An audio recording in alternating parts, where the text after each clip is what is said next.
Hello everyone, I'm David Lewis. I'm a third year medical student. This lecture is a continuation of Aditya's lecture on the pathophysiology of arthritis. Today I'm going to give a brief overview about rheumatoid arthritis and osteoarthritis. So let's begin. So osteoarthritis, it's a non-inflammatory asymmetric loss of articular cartilage leading to joint pain. So what does that mean? Well, it's non-inflammatory, and that's important because when you compare osteoarthritis to rheumatoid arthritis, OA is non-inflammatory, and RA, as you'll see in a second, is inflammatory. Okay, so a patient will not have fevers and symptoms of inflammation. It's asymmetric, meaning that, say, the right knee is involved but not the left, or one of the hands but not the other. And like you heard in the pathophysiology section, there's damage to the articular cartilage, mostly from weight bearing or mechanical stress. With RA, it's a little different. It's chronic, just like osteoarthritis. It's a systemic inflammatory disease, meaning multiple organ systems are involved, like the lungs. You can have skin involvement. All right, so it's not just the joints like OA is. So now when you are looking at the physical findings of a patient, these are some of the things you want to focus on for osteoarthritis. Okay, like I mentioned, you're going to look for the asymmetric tenderness of joints. You're going to look for the main joints that are involved are going to be weight-bearing joints or joints that have been used extensively throughout one's lifetime. And that's why you see osteoarthritis later in life, because it takes time for the articular cartilage to wear off.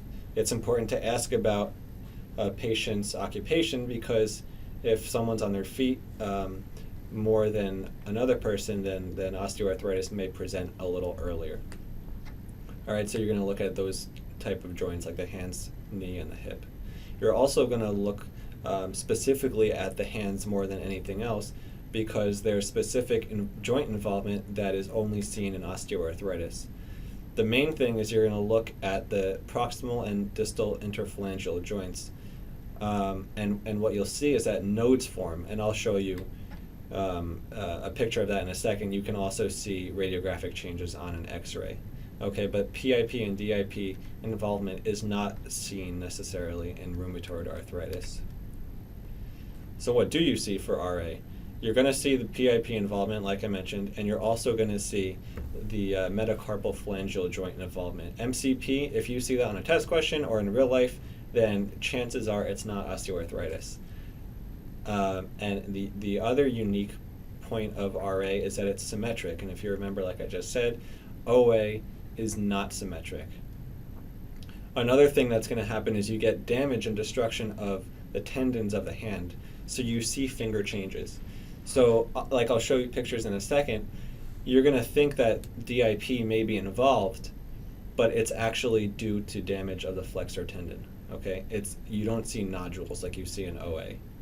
You're going to see ulnar deviation of the fingers, meaning that the fingers point towards the ulna, which is the more lateral bone in your forearm, and you see radial deviation of the wrist. So the wrists point inwards toward your body, and the fingers point outward away from your body.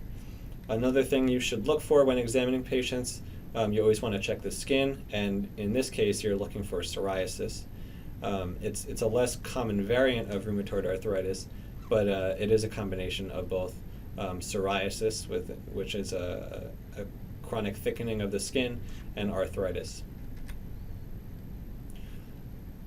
So how are you going to diagnose and differentiate between OA and RA? Well, you're going to take everything I just said into consideration. You're going to look at the patient's history. Is it a 40-year-old woman? Autoimmune disease is more common in women pretty early in life, so 40 to 50-year-old is not uncommon as compared to osteoarthritis, which is much later in life usually.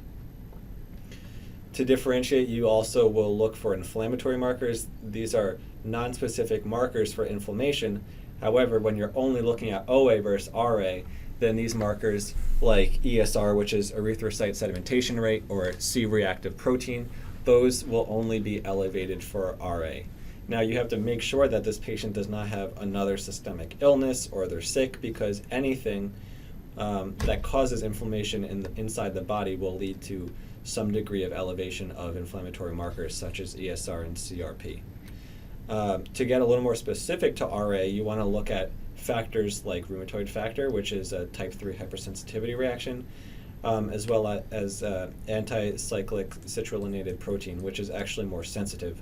So that will be elevated and positive before RF will be positive. The other thing, of course, that you want to do is check an X-ray of the affected joint. Okay, so let's see what you can see visually without using any type of imaging techniques. On the left, you see osteoarthritis. This is the PIP because it's proximal, it's more proximal to the body, and this is the DIP joint because it's more distal away from the body, and you can see that there's different nodes, and these nodes have names, but that's irrelevant at this point. When you look at RA, you can see everything that I had mentioned. You see the radial involvement of the wrists, you see the fingers are pointing away, the ulnar deviation of the fingers, and when you look laterally, you'll see how the fingers bend a little different because of those flexor changes. Okay, so now you're pretty sure that your patient has osteoarthritis. They're complaining of right knee pain, for example. Actually, I should say left because this picture is of the left leg. So this is the knee joint, just to give a basic anatomy overview. This is your femur, the largest bone in the body. Here's your tibia, or your shin bone, and then the fibula, which is lateral to that on the outside. And you can feel the fibular head if you touch the outside of your knee, you'll feel that right there. So now, and you can see this is a healthy joint. There's a nice joint space. You don't see any bone spurs or bone-on-bone contact. When you see bone-on-bone contact, that's a bad prognostic indicator, and surgery is probably going to happen if they want it to happen. So let's look at osteoarthritis on this side. You see osteophyte, which just means a bone spur. You can see how it kind of comes off right there. You can see that there's reduced joint space as compared. Look here, then look here, you can see that. And you can see that this side actually lifts up a little because the bone as a whole is shifted. Okay? You can also see some sclerosis or hardening on this side where the bone-on-bone or almost bone-on-bone contact is. Here's another example of osteoarthritis, this time involving the hand. So let's start again with normal findings on an X-ray of the hand. You have your carpal bones, your metacarpal bones, and your phalanges. So as Aditya talked about in his lecture, you have 3 different segments of your phalanges: proximal, intermediate, or the middle, and your distal. So here is a great way of looking at the PIP joint right here. It's proximal, and the DIP, it's distal. Now with RA, like I mentioned, even though I'm talking about OA for this slide, this is where the metacarpal phalangeal joint is, the MCP.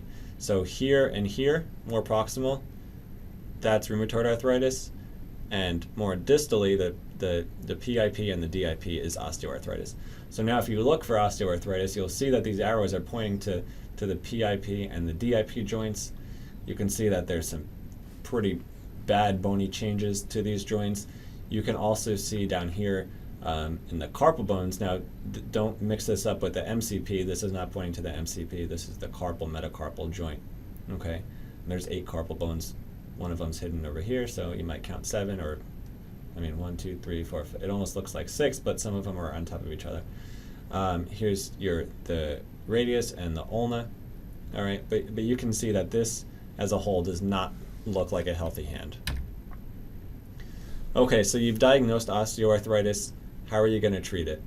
The first thing you want to do is start with non-pharmacologic treatment, meaning don't use drugs initially if you can, or if the patient is not in severe distress. Weight loss is a very important aspect of treating osteoarthritis, not just for the acute treatment, but for chronic treatment and long-term quality of life. Weight loss is the most important because not only does it lead to osteoarthritis and worsening joint pain, but obesity comes from it, diabetes comes from it, and it's a positive feedback that only worsens. Exercise, things like weightlifting have actually been shown to improve quality of life and pain in patients with osteoarthritis. Running and things like that are not isometric contraction is worse for the joint, but weightlifting is actually been proven to be beneficial to some degree. Switching between ice and heat may help some people. You want to avoid anything that obviously hurts the joint. Braces, splints, I forgot the N in there, but splints can help. Acetaminophen, aka Tylenol, can be helpful. And the reason this is only helpful for osteoarthritis and not rheumatoid arthritis, which you'll see in a second, is because acetaminophen is not an anti-inflammatory. It's a pain reliever and it decreases fever, but it's not an anti-inflammatory. Non-steroidal anti-inflammatory drugs, NSAIDs, you can use PO if someone feels like ibuprofen helps them, then that's great. You can take up to 3,200 milligrams a day for that, versus they actually have some topical gels that you can put on the skin. A common one's called Voltaren gel. Another treatment option, which is really not that helpful, even though you'll hear about people getting them, commonly is joint aspiration, meaning stick a needle in the joint and remove some of the fluid that has built up. And at the same time or separately, you can inject glucocorticoids into the knee. However, that really only works for 1 to 2 weeks, and then the pain's back. The other issue is that you can only really get 3, maybe if you're lucky, 4 injections a year. All right, so it's not really the greatest of treatments. The other thing is surgery. That's the only one that will actually obviously reverse osteoarthritis. There are other surgeries as opposed to just having a knee replacement or something like that. They can actually go and fracture the bone and try to realign it so the bone-on-bone contact is not there. If you've diagnosed rheumatoid arthritis, how are you going to treat that? Well, you're going to use NSAIDs, glucocorticoids, same as before. The big difference here is that you're going to use drugs that really affect your inflammatory system. So DMARDs, disease-modifying anti-rheumatic drugs. A common one is methotrexate, which has many other uses other than rheumatoid arthritis. And there are other drugs in this class as well, which I'm not going to go into right now since this isn't a pharm lecture. The last-ditch effort are TNF-alpha inhibitors, drugs like infliximab, etanercept, adalimumab. You'll see commercials on TV like for Humira, which is adalimumab, I believe. And the main issue with these is that they're very expensive, thousands and thousands of dollars. So I'm not sure if insurance covers these or not. That's something you can look up, but I know it's a big factor in whether or not a patient can be put on these. There's a few other things. Methotrexate, you want to check liver function because it can cause hepatitis. So before you start someone on this, you're going to check liver enzymes. And with the TNF-alpha inhibitors, a big issue is reactivation of latent tuberculosis, meaning that someone has tuberculosis that is not symptomatic, they're not contagious, but they have the bacilli inside of their lungs. So because you're completely shutting down the immune system with these TNF-alpha inhibitors, you have to get a PPD, the TB test, the skin test, prior to starting them on a drug like infliximab, okay? Because you'll see, it's a common test question, but physicians know, so you don't really see it in clinical practice, that someone will be started on one of these drugs like infliximab, and then they develop fever and cough, and they're coughing up blood, and they're discovered to have TB. Okay, so it's important to check a PPD before starting this. So that's it.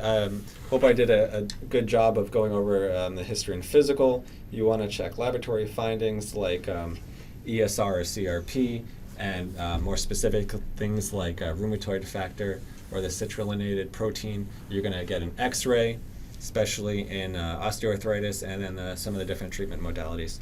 So if you have any questions, we will be talking about this in some of the cases in the small group, hopefully. So thanks for your time.